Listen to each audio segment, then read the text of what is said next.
Right breaking చూస్తున్నాం. కడియం శ్రీహరికి assembly speaker గడ్డం ప్రసాద్ నోటీసులు జారీ చేశారు. రేపు ఉదయం 11 గంటలకు విచారణకు హాజరు కావాలని ఆదేశించారు. కడియం శ్రీహరిపై అనర్హత వేటు వేయాలని ఎమ్మెల్యే వివేకానంద పిటిషన్ దాఖలు చేశారు. దీనిపై విచారణకు వివేకానంద గౌడ్కు కడియంకు ఇద్దరికీ స్పీకర్ నోటీసులు ఇచ్చారు.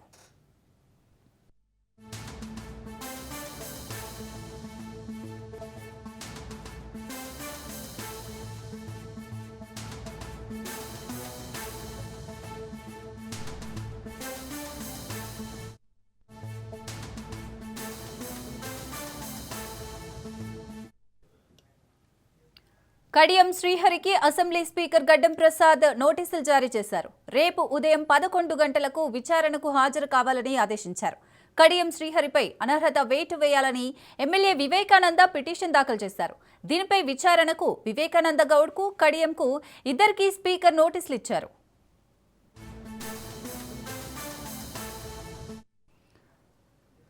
రైట్, ఇదే అంశానికి సంబంధించి మరిన్ని డీటెయిల్స్ మా ప్రతినిధి సునీల్ అందిస్తారు. సునీల్, కడియం శ్రీహరి గారికి అయితే నోటీసులు ఇచ్చారు. మరి రేపు ఉదయం 11 గంటలకి జరిగే విచారణలో ఎలాంటి అంశాలు చర్చకొచ్చే అవకాశం ఉందంటారు? తెలంగాణ రాష్ట్ర వ్యాప్తంగా తీవ్ర రాజకీయ దుమారం రేపుతున్నటువంటి ఎమ్మెల్యేల అనర్హతకు సంబంధించిన దాంట్లో ఇప్పటికే స్పీకర్ గడ్డం ప్రసాద్ 7గురికి క్లీన్ చిట్ ఇవ్వడం జరిగింది. వారందరూ కూడా శాసనసభ సభ్యులే. బీఆర్ఎస్ శాసనసభ అంటూ కూడా ట్రిబ్యునల్ చైర్మన్ హోదాలో తీర్పులు ఇవ్వడం జరిగింది. ఇక మిగిలినటువంటి 3 ఎమ్మెల్యేలు, అటు ఖైరతాబాద్ ఎమ్మెల్యే దారం నాగేందర్తో పాటు స్టేషన్ గన్పూర్ ఎమ్మెల్యే కడియం శ్రీహరి, మరోవైపు జగిత్యాల ఎమ్మెల్యే సంజయ్, ఈ 3కి మాత్రం ఇంతవరకైతే ఎలాంటి నిర్ణయం తీసుకునేది. ఇప్పటికే దారం నాగేందర్ గత నెల 30 తేదీన విచారణ జరిగింది. ఆ తర్వాత ఈ రోజు కడియం శ్రీహరి, స్టేషన్ గన్పూర్ ఎమ్మెల్యేగా ఉన్నటువంటి కడియం శ్రీహరి రేపు ఉదయం 11 గంటలకు విచారణకు హాజరు కావాలంటూ కూడా కడియం శ్రీహరికి గడ్డం ప్రసాద్, స్పీకర్ గడ్డం ప్రసాద్ నోటీసులు సర్వ్ చేయడం జరిగింది. అతనిపై పిటిషన్ దాఖలు చేసినటువంటి వారిపై కూడా నోటీసులు సర్వ్ చేయడం జరిగింది. రేపు ఉదయం 11 గంటలకు కడియం శ్రీహరి తో పాటు సంబంధించినటువంటి న్యాయవాదులు క్రాస్ ఎగ్జామినేషన్ కూడా చేసే అవకాశం ఉంది. ప్రధానంగా ఇప్పటికే 7గురికి క్లీన్ చిట్ నేపథ్యంలో సుప్రీంకోర్టు దేశ సర్పంచ్ న్యాయస్థానం సుప్రీంకోర్టు స్పీకర్ తీరుపై కూడా గతంలో తీవ్ర ఆగ్రహం వ్యక్తం చేసింది. ఈ వివేకానంద గౌడ్, తనపై పిటిషన్ వేసినటువంటి వివేకానంద గౌడ్ కూడా నోటీసులు సర్వ్ చేసింది. రేపు వారిద్దరికి క్రాస్ ఎగ్జామినేషన్ తీసిన తర్వాత దీనిపై స్పీకర్ ఎలాంటి నిర్ణయం తీసుకుంటారు. ఎందుకంటే కడియం శ్రీహరి విషయంలో తన కూతురుకి ఎంపీ టికెట్ ఇచ్చారు, అనేక కాంగ్రెస్ సభల్లో సమావేశంలో పార్టిసిపేట్ చేయడం జరిగింది. కాబట్టి ఇప్పుడు అతను మరి పార్టీలో ఉన్నాడా, కాంగ్రెస్ పార్టీలో ఉన్నాడా, మరి బీఆర్ఎస్ పార్టీలోనే కొనసాగుతారా అనే దానిపై కూడా రేపు ఎలాంటి క్లారిటీ ఇస్తారని కూడా చూడాల్సింది చెప్పవచ్చు. రేపు ఉదయం 11 గంటలకు మాత్రము ఎమ్మెల్యేల అనర్హతకు సంబంధించిన పిటిషన్ పై కూడా రేపు స్పీకర్ మరొకసారి విచారణ చేపట్టే అవకాశం ఉంది. అయితే సునీల్, మరి స్పీకర్ నోటీసులకు సంబంధించి కడియం శ్రీహరి నుంచి ఏదైనా ఇప్పటివరకు రెస్పాన్స్ ఏమైనా వచ్చిందంటారా?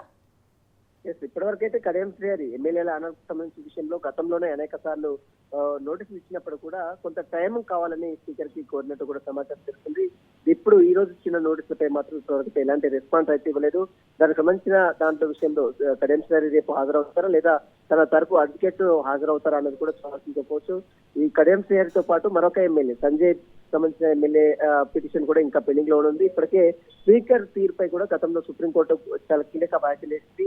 2 వారాల్లో పూర్తిగా ఈ 3పై కూడా తుది నివేదిక ఇవ్వాలి, దానికి ఏదైనా ఒక క్లారిటీ ఇవ్వాలంటూ కూడా ఇప్పటికే సుప్రీంకోర్టు ఆదేశాలు జారీ చేసిన నేపథ్యంలో సుప్రీంకోర్టు ఆదేశాలకు అనుగుణంగా స్పీకర్ ఈ 2 ఎమ్మెల్యేలు కూడా నోటీసులు విచారిస్తున్నారు. మరొక ఎమ్మెల్యే సంజయ్ కూడా త్వరలోనే నోటీసులు ఇచ్చి విచారించే అవకాశం. రేపు మాత్రము కడియం శ్రీహరి, స్టేషన్ గన్పూర్ ఎమ్మెల్యేగా ఉన్నటువంటి కడియం శ్రీహరిని విచారణకు పిలిచారు. రేపు క్రాస్ ఎగ్జామినేషన్ ఉంటుంది.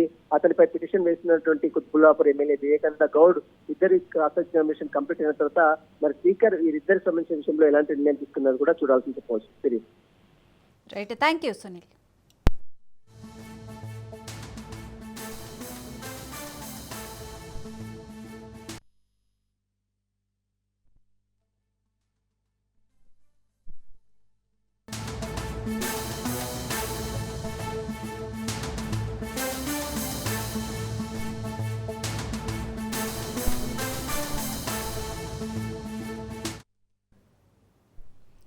నల్గొండ జిల్లా హలియా మున్సిపాలిటీలోని 4వ వార్డు అభ్యర్థి కడమంచి ప్రమీల ఇంటి ముందు హైడ్రామా నెలకొంది. బీఆర్ఎస్ అభ్యర్థిని 50 లక్షల రూపాయలకి ప్రలోభాలకు గురిచేసి నామినేషన్ విత్డ్రా చేసేందుకు తీసుకువెళ్తుండగా మాజీ ఎమ్మెల్యే నోముల భగత్ అడ్డుకున్నారు. ఈ నేపథ్యంలోనే అక్కడ హై డ్రామా నెలకొంది. బీఆర్ఎస్ నుండి పోటీ చేసే అభ్యర్థులను కాంగ్రెస్ నేత జానారెడ్డి ఫ్యామిలీ ఇబ్బందులకు గురి చేస్తున్నారని బీఆర్ఎస్ నేతలు ఆరోపించారు.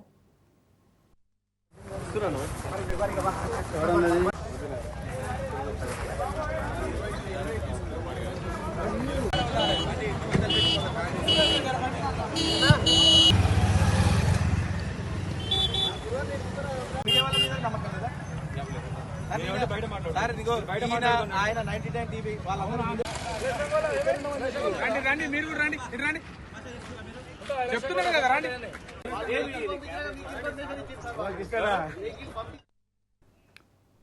రైట్, ఇక ఇదే అంశానికి సంబంధించి మరిన్ని డీటెయిల్స్ మా ప్రతినిధి పుల్లారావు అందిస్తారు. పుల్లారావు, మున్సిపాలిటీ ఎన్నికలకు సంబంధించి ఈ రోజు విద్యా పర్వం కొనసాగుతుంది. ముఖ్యంగా చాలా మంది అంటే కాంగ్రెస్ పార్టీ విధంగా టీఆర్ఎస్ బీజేపీ నుంచి కూడా చాలా మంది ఆశావకులు తమ యొక్క నామినేషన్ దాఖలు చేసుకునే పరిస్థితి ఉంది. కాకపోతే ఈ రోజు నాగార్జునసాగర్ నియోజకవర్గం సంబంధించి ఆలియా మున్సిపాలిటీ పరిధిలో 4వ వార్డులో మాత్రం ఒక విచిత్ర పరిస్థితి నెలకొందని చెప్పవచ్చు. బీఆర్ఎస్ పార్టీ అభ్యర్థిని విత్డ్రా చేయించేందుకు అధికార కాంగ్రెస్ పార్టీకి సంబంధించిన వ్యక్తులు ప్రయత్నించారని చెప్పేసి కూడా మాజీ ఎమ్మెల్యే భగత్ ఆరోపిస్తూ అతను నిరసనకు దిగిన పరిస్థితి నెలకొని చెప్తున్నారు. 4వ వార్డుకు సంబంధించి బీఆర్ఎస్ పార్టీ తరఫున ప్రమీల పోటీ చేయగా ఈ ప్రమీలను విత్డ్రా చేయించేందుకు జానారెడ్డి వర్గం మొత్తంలో ప్రయత్నించారని ఆమెను విత్డ్రా చేయించి కాంగ్రెస్ పార్టీ అభ్యర్థిని ఏకపక్షంగా ఎన్నికలు చేయాలని చెప్పి భావించారు. దీనికి సంబంధించి ప్రమీలకు ఒక 50 లక్షల రూపాయలు చెల్లిస్తామని చెప్పి హామీ ఇచ్చారని చెప్పి తెలుసుకున్నటువంటి సంగతి వెంటనే ఆ యొక్క ప్రదేశానికి చేరుకుని ఈ విషయాన్ని ఖండించారు. ముఖ్యంగా నాగార్జునసాగర్ నియోజకవర్గంలో అధికార పార్టీకి సంబంధించి అధికార పార్టీకి సంబంధించిన వ్యక్తులందరూ కూడా ప్రలోభాల పర్వాలకు తెరలేపారని చెప్తున్నారు. ముఖ్యంగా జానారెడ్డి తన యొక్క అనుచరుల చేత ఈ విధంగా బీఆర్ఎస్ పార్టీకి సంబంధించిన అభ్యర్థులను బరిలో లేకుండా చేసే విధంగా అన్ని రకాలైనటువంటి ప్రయత్నాలు చేస్తున్నారు. ఇది ప్రజాస్వామ్య పరంగా ఏ విధంగా చట్టబద్ధంగా ఉంటుంది, ఏ విధంగా దీన్ని సమర్థిస్తారని కూడా అతను చర్చిస్తారు. ఇదే సమయంలో కాంగ్రెస్ పార్టీకి సంబంధించినటువంటి కార్యకర్తలు అదేవిధంగా టీఆర్ఎస్ పార్టీకి సంబంధించిన వ్యక్తులు కూడా పెద్ద సంఖ్యలో కూడా ఆ యొక్క 4వ వార్డు ప్రాంతానికి చేరుకోగా ఇరు పార్టీకి సంబంధించిన వ్యక్తుల మధ్య తీవ్రమైనటువంటి వాగ్వివాదం చోటు చేసుకుంది. ఈ దేశంలో ఉద్రిక్తత తలెత్తడంతో అక్కడికి చేరుకున్నటువంటి పోలీసులు ఇరువురిని కూడా అంటే టీఆర్ఎస్ పార్టీకి సంబంధించిన వ్యక్తులను అదేవిధంగా కాంగ్రెస్ పార్టీకి సంబంధించిన వ్యక్తులు అందరూ కూడా అక్కడికి చెల్లాచెదరు చేసిన పరిస్థితి నెలకొంది. ఇదే సమయంలో భగత్ కూడా మాట్లాడుతూ నియోజకవర్గం ముఖ్యంగా నాగార్జునసాగర్ నియోజకవర్గ పరిధిలో ఉన్నటువంటి 2 మున్సిపాలిటీలు నందికొండ అదేవిధంగా ఆలియా ఈ 2 మున్సిపాలిటీలను కాంగ్రెస్ పార్టీ కైవసం చేసుకునేందుకు అనేక రకాలైనటువంటి తెరచాటు ప్రయత్నాలు చేస్తుంది. అదేవిధంగా అనేక ప్రలోభాలకు గురి చేస్తుంది. తమ యొక్క బీఆర్ఎస్ పార్టీ సంబంధించిన వ్యక్తులను విత్డ్రా చేయించేందుకు వాళ్ళకు డబ్బు ఎరచూస్తున్నారు. సో ఇది ఏ విధంగా చెల్లుబాటు అవుతుందని చెప్పి కూడా ప్రశ్నించే పరిస్థితి ఉంది. సో ఈ సమయంలో తమను ఎదుర్కోలేక కాంగ్రెస్ పార్టీ ఈ విధంగా తెరచాటు రాజకీయాలకు తెరదీపిందని చెప్పేసి కూడా భగత్ ఘాటుగా విమర్శించిన పరిస్థితి ఉంది. Right, thank you Pullarao.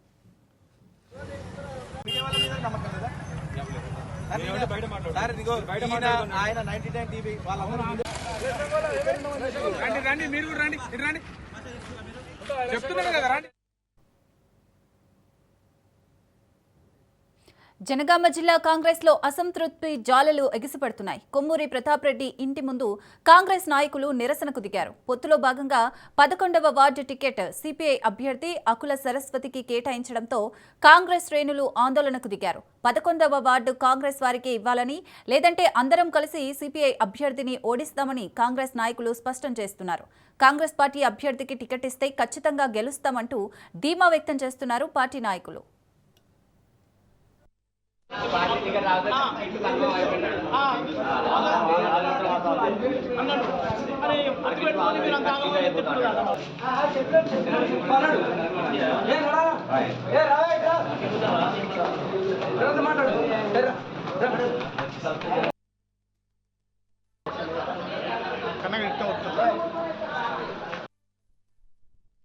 నాలుగు సంవత్సరాల నుంచి ఎవరైతే చనిపోతారో వాళ్ళ ఇంటికి పోయి 50 కిలోల బియ్యం ఇచ్చి 5 కిలోల కందిపప్పు, 5 పెసరపప్పు, నూనె డబ్బా ప్యాకెట్, మంచి చెట్టు ఆరుసుకోవడం, పోలీసులు కూడా చూసుకోవడం, మంచి చెట్టు ఆరుసుకోవడం. ఎవరికైతే ఓటర్ ఐడి కార్డు లేదో వాళ్ళకి ఓటర్ ఐడి కార్డు ఆయన ఇచ్చాడు. రేషన్ కార్డులు అయితే 78 రేషన్ కార్డు ఇప్పించాడు. అక్కడ ఒక 19-20 ఏళ్ళు ఇందిరమ్మ ఇళ్ళు ఆయననే ఇప్పించాడు. అంటే మనం పట్టే ఇచ్చింది కానీ ఆయన ద్వారా ఆల్రెడీ సగం ఇల్లు నిర్మాణంలో ఉన్నాయి, 2-3 ఇళ్ళు పూర్తి అయిపోయింది. అబ్బాయికి ఇబ్బంది ఉంది, కొంచెం బయట ఉన్నాడు. వాళ్ళ అమ్మ నిలబడింది. ఖచ్చితంగా కాంగ్రెస్ పార్టీ టికెట్ ఇస్తే గెలిపించుకొని వస్తాము. ఒకవేళ టికెట్ ఇవ్వకపోతే ఫస్ట్ సీటు జనగామలో ఓడిపోయేది 11వ వార్డు. రేపు నుంచి ఆ పార్టీ ఓడిపోనికి ఖచ్చితంగా కంకణాలు కట్టుకొని పనిచేస్తాం. టికెట్ ఇస్తేనేమో మంచిది, బతలాడుతున్నాం, రిక్వెస్ట్ చేస్తున్నాం, దండం పెట్టి చెప్తున్నాం, రిక్వెస్ట్ బతలాడి చెప్తున్నాం. టికెట్ ఇస్తే గెలిపించుకొని వస్తాము, టికెట్ ఇవ్వకపోతే ఓడగొడతాము ఖచ్చితంగా. తీసుకోలేదు వాళ్ళు అన్నట్టు చేస్తే వాళ్ళంతా వాళ్ళే ఉంటారా? మా దగ్గర ఎంత స్ట్రెంత్ ఉన్నది, మాకు ఆల్రెడీ 700 ఓట్లు మా పద్మశాలి మమ్మల్ని విసారించాలి, ఇంకా కూడా విసారించాలి, అడగాలి, ఏందని అడగాలి. వాళ్ళు కూర్చున్న కాడ వాళ్ళ మీద కలెక్టర్ పడుతుందా? మనకు కార్యకర్త భుజం మీద చండేసుకొని మోసిన మేము ఎవరు పడితే టికెట్ ఇస్తారు, మేము ఎందుకు కూకుంటాము? మేము ఉంటేనే లీడర్ ఉంటారు, కార్యకర్తలు ఉంటేనే ఉంటారు, మీరు లేదు లీడర్ లెక్క వస్తారు. కష్టపడుతున్నాం మేము 100% పని చేస్తాం, గెలిపించుకొని వస్తాము. మాకు చేయి గుర్తు మాకు కావాలి అంతే. బ్యాలెట్ పేపర్ అవ్వడాలి మాకు అంతే. అది అది అవ్వడం అనుకో కథమే, దాని పని ఒడిచినట్టే ఆల్రెడీగా రెండే మా దాంట్లో ఇప్పుడు గురునారాజు ఉడగొట్టాలని మస్తు ప్రయత్నం. మేము పోయి 12 వాళ్ళు ఎత్తున్నాం, మేము ప్రచారం అలా వేస్తున్నాం. 2 సార్లు గెలిచిండు, మార్పుగోలు బాగా వేస్తున్నాం ప్రచారం. ఆల్రెడీ మేము గత్యంతరం లేక అలా పోయి చేస్తున్నాం మేము. ఇప్పుడు మళ్ళీ అలానే ఉంది. ఇప్పుడు మంచిర్యాల జిల్లా బెల్లంపల్లి మున్సిపాలిటీలో ఏర్పాటు చేసిన ఓ ఫ్లెక్సీ అందరి దృష్టిని ఆకర్షిస్తోంది. 7వ వార్డు నుంచి ఓ మహిళ పోటీ చేస్తుండగా మా ఇంటి ఆడపడుచుకే మా ఓటు అని రాయించి వీధికి వెళ్లే మార్గంలో ఏర్పాటు చేశారు. తమ గల్లీ వాసులందరం ఏకగ్రీవంగా ఎన్నుకున్నామని పేర్కొన్నారు. దయచేసి ఇతరులెవరూ తమను ఓట్లు అడగవద్దని కోరుతూ 7వ వార్డు ఇంక్లైన్ బస్తీ ప్రజల పేరుతో ఫ్లెక్సీ ఏర్పాటు చేశారు.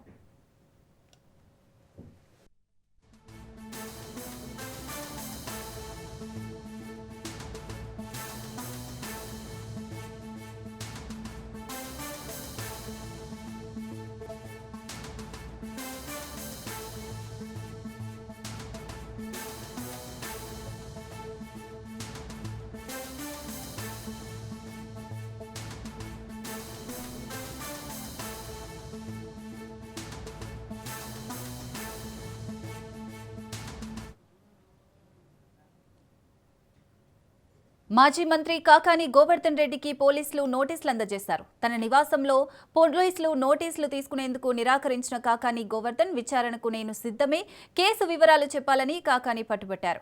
చంద్రబాబు సోమిరెడ్డిపై అనుచిత వ్యాఖ్యల కేసులో పొదలకూరు పోలీసులు నోటీసులు ఇచ్చారు.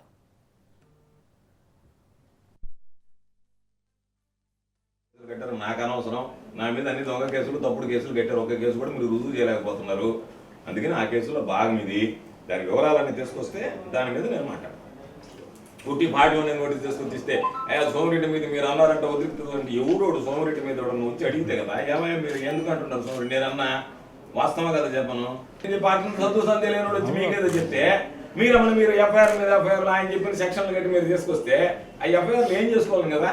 కోర్టు ఇప్పటికే మీకు సంబంధించినటువంటి దాంట్లో పోయినసారి దాంట్లో స్టే ఇచ్చింది, మళ్ళీ మీరు అదే సెక్షన్లో పెట్టి కట్టకొచ్చారు. అసలు ఏంటి మీరు నాకు అందుకని చెప్పి మీరు ఏమి సెక్షన్లో పెట్టారు, ఆయన ఇచ్చిన కంప్లైంట్ ఏంటి, ఆ కంప్లైంట్కి ఈ సెక్షన్లు ఏం వర్తిస్తాయి అనేటువంటిది. కంప్లైంట్ లేకుండా 41 నోటీస్ చేస్తే 41 నోటీస్ తీసుకుని ఏం చేసేది నేను దాన్ని? 160 అంటే మీ మీద ఈ విధమైన అభియోగాలు ఉన్నాయి, మీరు వచ్చి సమాధానం చెప్పండి. దానికి ఎఫ్ఐఆర్ ఇస్తే కదా నేను సమాధానం చెప్తాను. ఏమి లేకుండా నువ్వు తీసుకొచ్చి ఎఫ్ఐఆర్ కాపీ సెండ్ చేయమని చెప్పి నీకు వాట్సాప్లో ఎఫ్ఐఆర్ కాపీ మొత్తం ఇది తీసుకొస్తే అప్పుడు దాని మీద నేను వచ్చి మాట్లాడతాను. ఆ కంప్లైంట్ ఎఫ్ఐఆర్ కాపీ ముందు అర్జెంటుగా.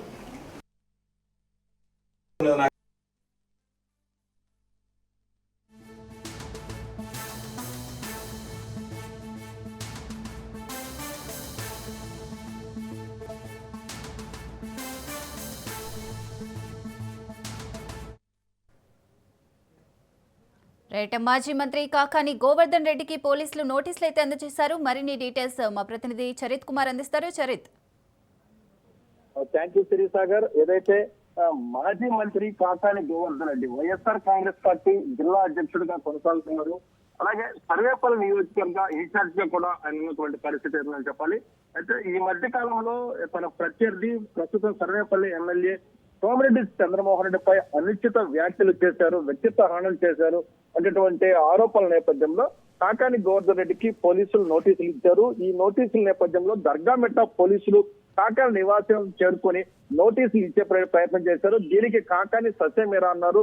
నోటీసులు తీసుకునేందుకైతే కాకాని గోవర్ధన్ రెడ్డి ఫస్ట్ నిరాకరించినటువంటి పరిస్థితి.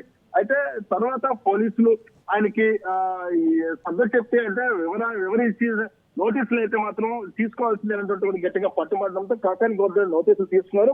ఈ రోజు సాయంత్రమే విచారణకు రావాలంటూ కూడా పోలీసులు ఆదేశించిన పరిస్థితులు చెప్పాలి. అయితే సోమిరెడ్డి చంద్రమోహన్ రెడ్డి తనపై నేను అనేక రకమైన వ్యాఖ్యలు చేశాను, అనేక సందర్భాల్లో చేశాను, ఏ వ్యాఖ్యలకు మీరు నాకు నోటీసులు ఇస్తున్నారో స్పష్టంగా చెబితే నేను దానికి సంబంధించినటువంటి ఆధారాలతోటి నేను వస్తానంటూ కూడా కాకాని గోవర్ధన్ రెడ్డి పోలీసులకు అయితే వివరించిన పరిస్థితి అని చెప్పాలి. అయితే ఏ అంశాలపైన అయితే ఆయన విచారణకి రమ్మంటున్నారు అనేది ఇంతవరకు అయితే క్లారిటీ లేనటువంటి పరిస్థితి అని చెప్పాలి. ఎందుకంటే అనేక సందర్భాల్లో దగ్గర పదుల సంఖ్యలో ఏదైతే జరిగినటువంటి పాత్రికేయుల సమావేశాల్లో ఆయన Sarvepalli MLA, TDP police bureau సభ్యులు సోమిరెడ్డి చంద్రమోహన్ రెడ్డిపై అయితే మాత్రం వ్యక్తిగత హరణంగానే అనేక రకమైనటువంటి విమర్శలు చేసినటువంటి పరిస్థితి. అయితే ఈ విమర్శల్లో తనకి ఏ సందర్భంలో ఏ రోజు జరిగినటువంటి ఘటనకి నాకు నోటీసులు అందిస్తున్నారో స్పష్టంగా చెప్పాలంటూ కూడా కాకాని గోవర్ధన్ రెడ్డి పోలీసులను కూడా గట్టిగా ప్రశ్నించిన పరిస్థితి అని చెప్పాలి. అయితే ఈ ఎఫ్ఐఆర్ నమోదు చేసేటటువంటి ఏ అంశం అనేటువంటి కూడా కొంత స్పష్టత అయితే ఆయన కోరుకున్నారు. కానీ దీని స్పష్టత ఇచ్చేందుకైతే మాత్రం పోలీసులు నిరాకరించారు. ఎట్టి పరిస్థితుల్లో కూడా విచారణకు హాజరవ్వాలంటూ కూడా ఆయన్ని ఆదేశించిన పరిస్థితి. అలాగే నోటీసులు అయితే మాత్రం కాకాని గోవర్ధన్ రెడ్డికి అందాయి. కాకాని గోవర్ధన్ రెడ్డి విచారణకి హాజరవుతారా లేదా అంటే హాజరైతే ఏ అంశంపై అయితే ఆయన వివరణ ఇవ్వబోతున్నారు, అంటే పోలీసులు ఎలాంటి ప్రశ్నలు కాకాని గోవర్ధన్ రెడ్డిని అడగబోతున్నారు అనేది మాత్రం కొంత సందిగ్ధత అయితే కొనసాగుతుంది. కొద్ది రోజుల క్రితమే కాకాని గోవర్ధన్ రెడ్డి అనేక రకమైనటువంటి ఆరోపణల్లో సుదీర్ఘంగా 86 రోజుల పాటు జైల్లో ఉండొచ్చారు. ఇప్పుడు కాకాని గోవర్ధన్ రెడ్డి అంటే వైసీపీ నేతలందరూ కూడా వరుసగా కూడా ఆరోపణలు ఎదుర్కొంటూ అంబటి రాంబాబు, అలాగే ఏదైతే ఇక్కడ జోగి రమేష్ గాని, విడుదల రజనీ గాని, ఈ రోజు నెల్లూరులో వచ్చినటువంటి కాకాని గోవర్ధన్ రెడ్డి ఇలా వరుసలుగా నోటీసు అందుతున్న పరిస్థితి. ఇప్పుడు కాకాని గోవర్ధన్ రెడ్డి విచారణకి వెళ్ళిన తర్వాత ఆయన ఏమైనా అదుపులోకి తీసుకుంటారా లేకపోతే విచారణ చేసి వదిలిపెడతారా, ఇవన్నీ కూడా కొంత మిలియన్ ప్రశ్నగా ఉంటున్న పరిస్థితి. ఈ రోజు కాకాని గోవర్ధన్ విచారణకు హాజరవుతారా లేదనేది మాత్రం కొంత సందిగ్ధత అయితే కొనసాగుతుంది. మరికొన్ని సాయంత్రం నేటి సాయంత్రం విచారణకి రావాలన్నారు కాబట్టి ఆయన విచారణకు వస్తారా లేదని మాత్రం వేస్తున్న పరిస్థితి ఉంది చెప్పాలి. Sirisagar. Right, thank you Charith.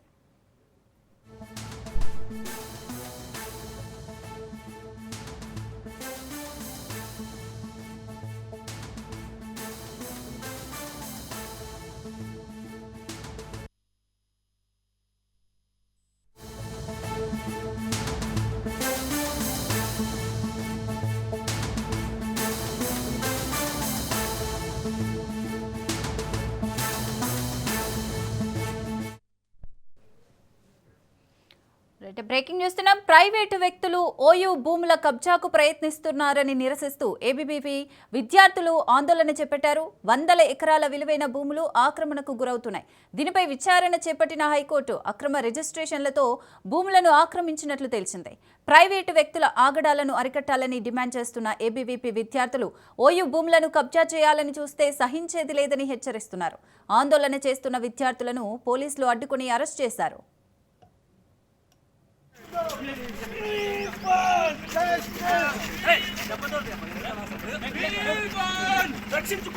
University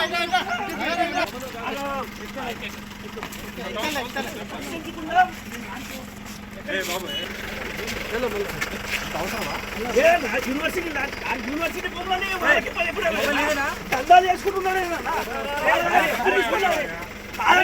డబ్బులు తీసుకొని చేసుకున్నా. రక్షించుకుందాం యూనివర్సిటీ భూములను వెంటనే.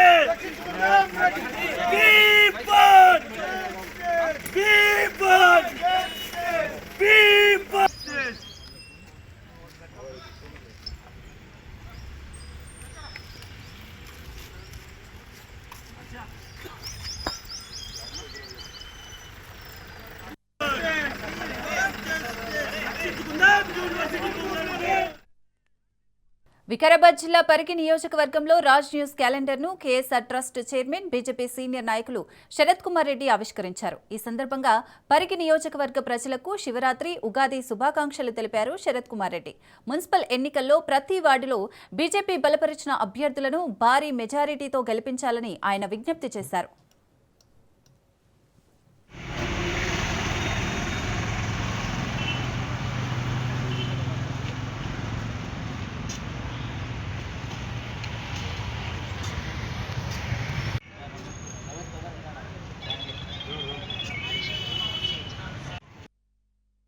నమస్కారం. నా పేరు శరత్ కుమార్ రెడ్డి, భారతీయ జనతా పార్టీ మాజీ రాష్ట్ర కార్యవర్గ సభ్యుడిని.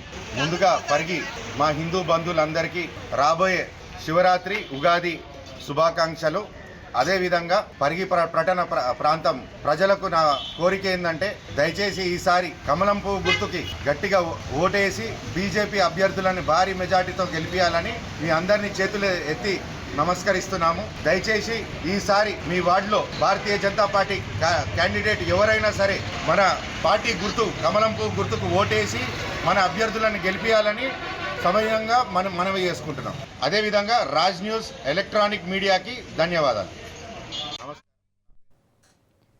నెల్లూరు జిల్లా కోవూరులో దొంగలు రెచ్చిపోతున్నారు. తాళం వేసిన ఇళ్లనే టార్గెట్గా చోరీ చేస్తున్నారు. కోవూరు బుద్ధివారి వీధిలోని తాళం వేసిన ఓ ఇంటిని లూటీ చేసి 58 సవర్ల బంగారం, 2 కేజీల వెండి, 3 లక్షల నగదును దోచుకెళ్లారు. తిరుపతికి వెళ్లిన ఇంటి యజమానులు తిరిగి వచ్చి చూడగా షాక్కి గురయ్యారు. ఫిర్యాదుతో సంఘటనా స్థలం చేరుకొని పరిశీలించిన నెల్లూరు రూరల్ పోలీసులు క్లూస్ టీం ద్వారా వేలిముద్రలను సేకరించి దర్యాప్తు చేపట్టారు. పగలు రాత్రి అని తేడా లేకుండా తాళం వేసిన ఇండ్లనే దొంగలు చోరీ చేస్తున్నారని డీఎస్పీ శ్రీనివాస్ అన్నారు. లాక్డ్ హౌస్ మానిటరింగ్ సిస్టమ్ ప్రతి ఒక్కరూ వినియోగించుకోవాలని, గతంలో కూడా వీటిపైన అవగాహన తీసుకొచ్చామని తెలిపారు.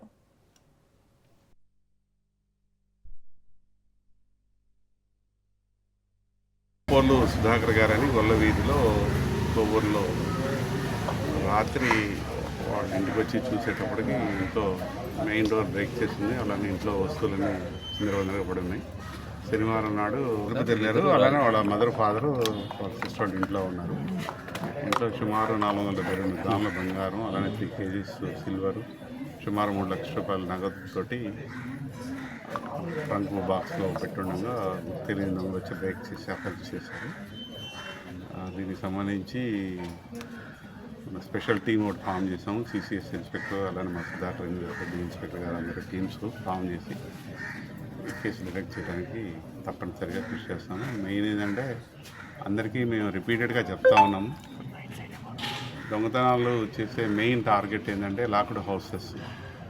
ఎవరైతే ఈ ఇంటికి తాళం వేసి బయటకు వెళ్తారో ఆ ఇళ్ళని తక్కి చేసుకొని నైట్ సేమ్ లాక్డ్ హౌస్ అన్ని చూస్తే అదే ఇంటికి నేరాలు చేయడానికి ఆస్కారం ఎక్కువ ఏర్పడుతుంది. కాబట్టి ప్రతి ఒక్కళ్ళు తమ వస్తువులు, విలువైన వస్తువుల కష్టార్జితాన్ని దొంగల పాలు చేయకుండా ఉండాలంటే లాక్డ్ హౌస్ మానిటరింగ్ సిస్టమ్ అని చెప్పి LHMS అని చెప్పి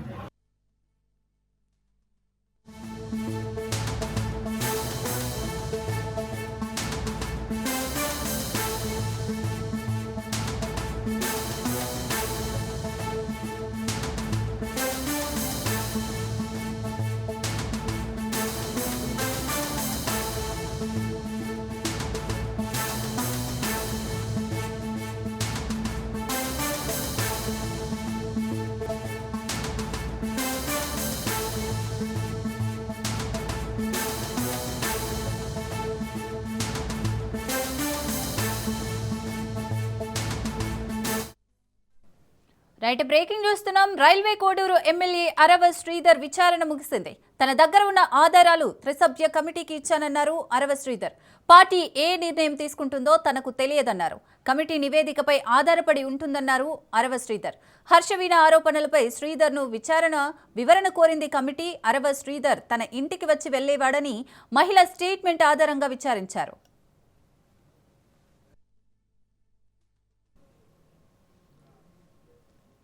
రైట్, అరవ శ్రీధర్ విచారణ అయితే ముగిసింది. మరిన్ని డీటెయిల్స్ మా ప్రతినిధి హుస్సేన్ అందిస్తారు. హుస్సేన్.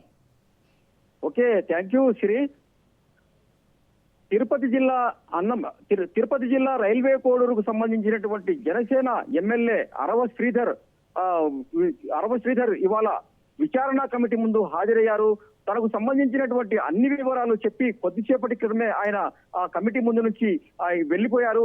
అయితే ఈ విచారణలలో గతంలో అంటే ఇంతకు ముందు హర్షవీణ అంటే పంచాయతీ కార్యాలయంలో జూనియర్ అసిస్టెంట్ గా పనిచేస్తున్నటువంటి హర్షవీణ చేసినటువంటి ఫిర్యాదులు అన్ని వాటికి అన్నింటికి సంబంధించి పూర్తిగా అన్ని వివరాలను కూడా కమిటీ సభ్యుల ముందు తను చేశాడు. తను ఏ స్థితిలో ఆమెతో ఉన్నటువంటి విషయాలు కూడా పూర్తిగా కమిటీ ముందు తెలియజేశారు.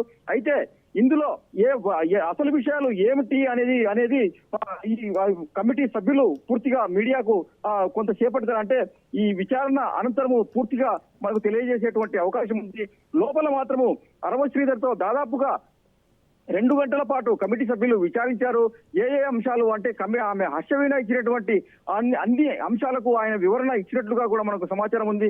అయితే అన్ని సంఘటనలకు సంబంధించి పార్టీ ఏ రకమైనటువంటి అన్ని రకాల విచారణ చేపట్టి ఏ రకమైనటువంటి చర్య తీసుకున్నా కూడా దానికి తాను తలొగ్గి పనిచేస్తానని, పార్టీ విధి విధానాలకు కట్టుబడి ఉంటానని కూడా అరవ శ్రీధర్ ఈ సందర్భంగా చెప్పుకోవడము విశేషము. అయితే ఈ వ్యవహారంలో ఇప్పటికే తాజాగా రాష్ట్రంలో ఉన్నటువంటి జనసేన సైనికులు కావచ్చు, తర్వాత నేతలు కావచ్చు, పార్టీ అధినేత పవన్ కళ్యాణ్ కావచ్చు, ఈ విషయంపై చాలా కలత చెందినటువంటి మాట అయితే వాస్తవము. ఇందుకు సంబంధించినటువంటి అన్ని వివరాలను కూడా పార్టీ క్రమశిక్షణ సంఘము 3 సభ్యులతో కూడినటువంటి కమిటీ ఇవాళ వచ్చింది. ఆ కమిటీ గతంలో కూడా అన్ని రకాలుగా ఆధారాలను కూడా సేకరించింది. ఎక్కడ ఏ తప్పు జరిగింది, ఏ పరిస్థితుల్లో జరిగింది అనే అంశాలను కూడా ఇక్కడికి రైల్వే కోడలకు రాక ముందుగానే అన్ని వివరాలను కూడా పార్టీ సభ్యులు తెలుసుకున్నారు. ఈ త్రిసభ్య కమిటీ అన్ని ఆధారాలు సేకరించిన తర్వాతే చివరిగా అంటే పార్టీ విధించినటువంటి 7 రోజుల గడువులో అయినటువంటి ఇవాళ చివరి రోజు, ఇవాళ ఇక్కడ రైల్వే కోడలకు వచ్చి ఇక్కడి రాజ్ కన్వెన్షన్ లో పూర్తిగా విచారణ చేపట్టారు. ఈ విచారణలో అరవ శ్రీధర్ కు సంబంధించినటువంటి అన్ని వివరాలు కూడా సేకరించారు. ఇక పార్టీ నివేదిక డిప్యూటీ సీఎం జనసేనాని అయినటువంటి పవన్ కళ్యాణ్ కు రాత్రికో లేకపోతే రేపో అందజేసేటువంటి అవకాశం ఉంది. అయితే దీన్ని బట్టి చూస్తే కనుక పార్టీ అధ్యక్షులు ఎలాంటి నిర్ణయం తీసుకుంటారు అనేటువంటి అంశంపైనే సర్వత్రా ఉత్కంఠ నెలకొని ఉంది. Sri right, thank you Hussain.